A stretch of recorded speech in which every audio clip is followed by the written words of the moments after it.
Broadcasting System presents I Love a Mystery. Transcribed.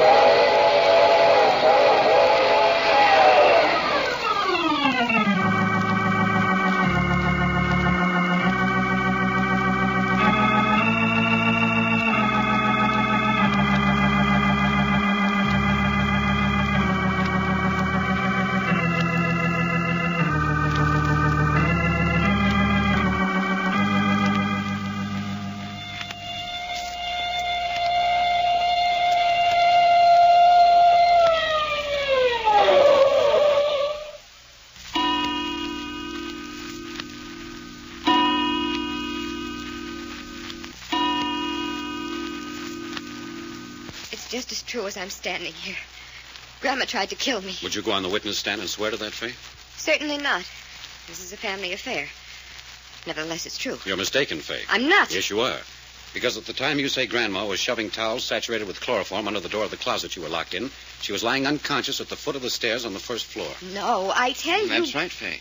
I was there when she fell. I'll grant you, your grandmother may have locked you in the closet, but she wasn't the one who tried to chloroform you. Then who did? She was the only one who knew I was in there. No, the murderer knew. But how? How could he possibly have known? Have you forgotten you pounded on the door and yelled to get out? It drew the killer's attention to you. What a perfect setup. Your grandmother locks you in, so naturally if you die there, everyone would suspect your grandmother. Then that's why he wouldn't answer. He wanted me to think it was Grandma. Certainly. The killer was roaming around the house. Grandma Martin locked you in the closet to protect you and started downstairs to find me. She was thrown or pushed down the stairs by the killer, who then came on up to the third floor. Here you were, yelling and pounding. Saw the perfect opportunity to finish you, and nearly succeeded. But, Jack, what about Cherry down on the second floor? When we found her crouching in the linen closet, she was in a fit of terror. She said Fay was after her, trying to kill her. She was mistaken. You mean she mistook the killer for Fay? But in that case, who is the killer? You don't know now. No, I don't. Oh, look here. There's only one person. It could be Pauline West, the radio actress. Yes, Pauline West. Yes, it would have to be. She's the only other person connected with this house, the only other name mentioned. Yes, Reggie. Pauline West is the murderer. But where is she now? Why haven't we seen her? Is she in the house now? Yes, and you're going to see her very shortly now. In fact, in the next few minutes, I'm going to turn Pauline West over to the police. No, you can't do that. No matter what happens, you can't do that. She's guilty of murder. She killed your brother Job. She was responsible for Cherry accidentally shooting Hope, although it wasn't an accident. She tried to kill your grandmother by pushing her downstairs. She tried to chloroform you, and she was responsible for Cherry being pushed downstairs and being slashed over and over again. I know it. Oh, don't you understand? We'd all rather be dead. We'd all want to be dead if she was taken into court and made a public exhibit. Something for the newspapers to gloat over, for the appetites of the scandalmongers to feed on. I'd rather see all of us dead than to see that happen. I'm afraid I haven't got much choice in the matter. I warned your grandmother when she brought us in that if the murder was in this house and I could prove it, nothing could prevent me from turning it over to the police. Then if I get the opportunity, I will kill her with my own hands. Oh, but you mustn't. That'd be terribly foolish, because then you would have to be the public sensation instead of her. No, because you'd never take me alive. Reggie, under these circumstances, Faye's a very dangerous young woman. It's going to be necessary for you to stay by her and prevent her from doing what she said she'll do. How much longer is this going to keep up? Only a few minutes. Only until I have Pauline West in safe custody. No, you can't do it. Reggie, stop her. Jack, she's locked us in. Now we are in a fine mess. We've got to break down that door. Right on, let's go. Wait, listen. The baby. Oh, look here. Come on, we got to get out of here. Together now. Once more should do it. Hurry. More solid than I thought. We've got to keep trying. We've got to get out of here. It's murder. We've got to get out of here quick. Cherry, is that you? They don't come near me. Cherry, listen. We haven't got much time. Give me your hand. Now, come on. No, Faye. I tell you, we haven't got much time. Now, hurry, faster. Hey, where are we going? I don't want to go. Now, then, up these stairs to the attic. The attic?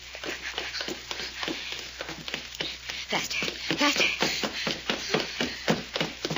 Wait. But why, Faye?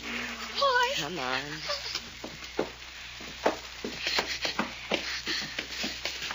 Now then, up this ladder to the roof. I'm afraid. Come on, hurry. I'm right behind you. Oh, please, Faye, please. Now push that trap door up. No. Push that trap door up. All right, up on the roof. It's so high up here. It's so high. It's all right, Cherry. It's all right. I'm going with you. Going with me? Here, come over to the edge of the roof. I want to show you something. Faye, someone's turned the searchlight on. They can see us up here. It doesn't matter, darling. It doesn't matter in the least. Faye, I'm so scared. Don't worry. I'll be with you. I'll be with you all the time. Now, look over the edge. You see the glass roof of the sunroom right down below us? But it's so far. The glass roof of the sunroom. You loved the sunroom when you were a little girl. It was your favorite room. Faye, why did you bring me up here? Darling, you couldn't help it. It wasn't ever your fault, so you mustn't suffer any more for it. Just close your eyes. Do you remember how you used to close your eyes when I told you fairy stories? Fairy stories about the good little fairies who always came to the rescue of little girls and I think we're getting it. Once more, we'll do it. That did it. Downstairs, Reggie, downstairs. I know, I'm coming. Which way, Jack? Which way? Come on. Downstairs to the first floor. But how do you know which way she went? I don't know which way she went. We've got to find her. Wait, I'm going into the library. You take the dining room, conservatory, and the sunroom. Righto. Yell if you see anything. All right. You do the same. A fine mess. Hey, Jack, what's the matter? Doc, has Faye been in here? Faye? No, nobody's been in here. Jack, we ought to get a doctor. Jack, come here. That's Reggie. Come on, Doc. He's found her. Jack. Coming, Reggie. In the sunroom. Hurry. Did you find her? Reggie, where is she? What's the matter? Look, Jack, up through the glass. Look up on the roof. What's that? Hey, it's Faye and Cherry. It's Faye and Cherry. Look, they're fighting. Well, don't stand there. What's the matter with you? Get up on the roof. Look out! Look out!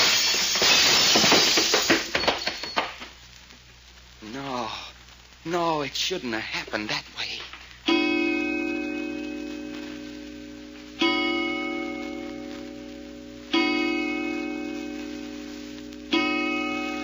Oh, boy, 4 o'clock in the morning. Reggie, when this mess is cleaned up, I'm going to bed and sleep straight through a week. About a little sleep I'd get if I did go to bed tonight. Wonder why they don't put some sleeping chairs in a hospital waiting room. Where'd Jack say he is going? The doctor called him out. Something about Faye. Yeah. The chauffeur dead, Job dead, Cherry dead. Poor little old Cherry. That isn't all.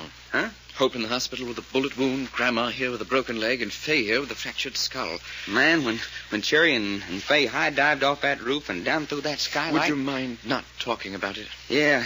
Sure would like to know who was pushing who up there, though. Cherry was pushing Faye. Yeah, it sure looked like it, all right. Oh, you back, Jack? Yes. Anything? No, everything's just the same. Looky, Jack, I still don't know who is doing what to who over yonder at the Martin. Well, and it's time I told you. Yes, I think it is. You said Pauline West was the killer. She was. But what I didn't say was that Pauline West Well, was... who? Cherry Martin. Hey, you mean Cherry done all that dirty work? Yes. But the slashing thrown downstairs. She did that herself. She did? And them, the they people she was always talking about. Figments of her own imagination. She really believed in them some of the time, though. Hey, things don't fit together. Yes, they do. Let's start at the beginning. Way back when Cherry was a little girl. She was a nervous, excitable child. Her grandmother had little patience with her. She used to lock her in her bedroom. On the walls of the bedroom were all the old Mother Goose figures. The Man in the Moon, the Old Witch. And one of the characters was a figure with a black hood, the face shadowed from view. And he wore a blood-red smock. The man who tied her up and carried her to the furnace room. Hey. Yes, the characters from her childhood wallpaper transferred from the walls to her mind. Those were the they people who were after her. Locked in the room with these figures she feared and hated, her child mind absorbed them to the point where she could never get rid of them. Oh, how horrible. But no Mother Goose character carried her downstairs. No, of course not. She did that herself. But somehow in her mind she blamed him for it. But she was bound and gagged. She did that herself. Was this why Grandmother Martin called us in on the case on account of Cherry? No. Hope and Job were involved with the chauffeur. He was trying to make Job ask his grandmother for money to pay blackmail. When Job refused, he found Hope an easy target, so he threatened to bring the family name to shame through Hope unless Job got the money. Grandma knew this? No, only that Job and Hope were in trouble. Which we were supposed to get him out of. Yes, but the night we arrived, Job took things into his own hands and killed the chauffeur.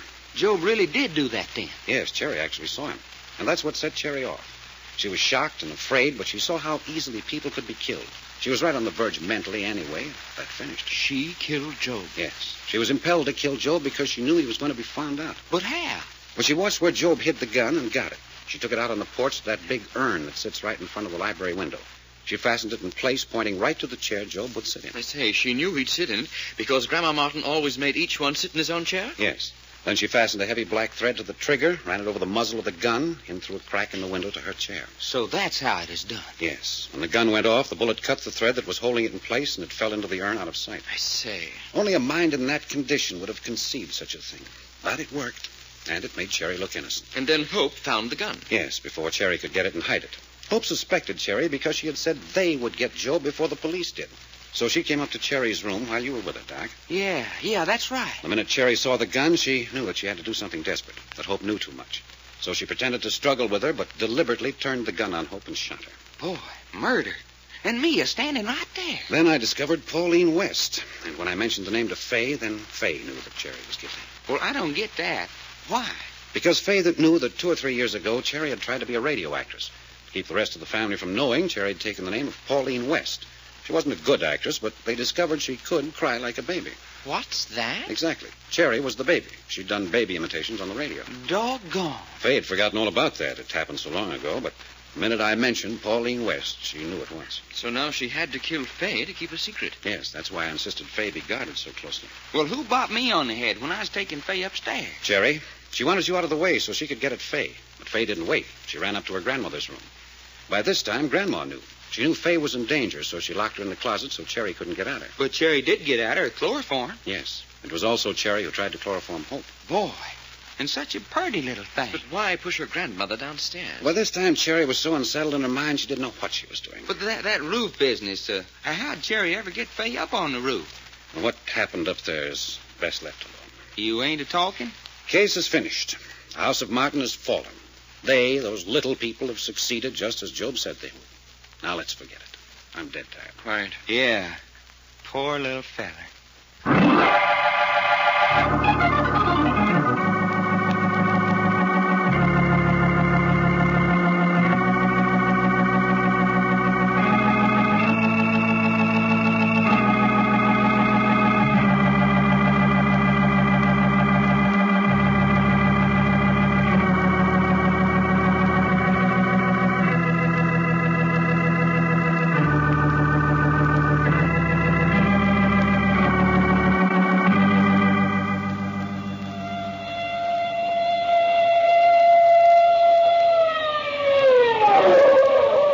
The further transcribed adventures of Jack, Doc, and Reggie will come to you tomorrow at this same hour. I Love a Mystery, written and directed by Carlton E. Morse, comes to you Monday through Friday, featuring Russell Thorson as Jack, Jim Bowles as Doc Long, and Tony Randall as Reggie York. Frank McCarthy speaking.